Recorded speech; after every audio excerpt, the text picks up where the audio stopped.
Fel cwmni Nid yr Elw, i ni bob tro yn trio casglu barn pobl ynglyn â beth sy'n bwysig iddyn nhw o ran i dŵr ac o ran i amgylchedd. Eleni, i ni'n gwneud ymgyrch tipyn yn fwy mwyn casglu barn pobl, dim jyst ar gyfer y blynyddoedd i ddod, ond ar gyfer y degawdau i ddod.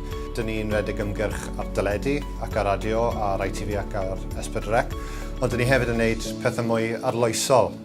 Rydyn ni'n creu gwefan arbennig mwyn i pobl cael dweud i dweud, ond hefyd rydyn ni wedi creu sgwrsbot, sef chatbot ar gyfer Facebook Messenger.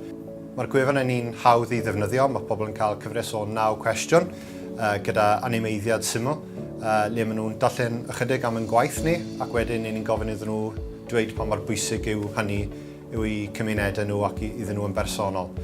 I ni wedi creu chatbot ar gyfer Facebook Messenger a ni'n credu taw'r chatbot cyntaf erioed yn ei iaith Gymraeg.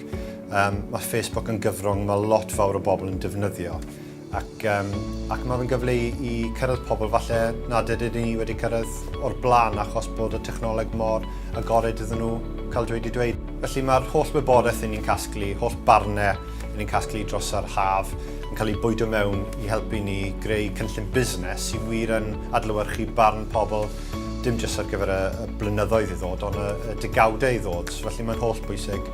Ac i ni hefyd fel cwmni wedyn ar gefn hynny wedi creu panel ar-lein parhaol, sef cymuned ar-lein, le mae pobl yn gallu rhoi barn yn barhaol o lot fawr o bethau sy'n digwydd dros y blynyddoedd.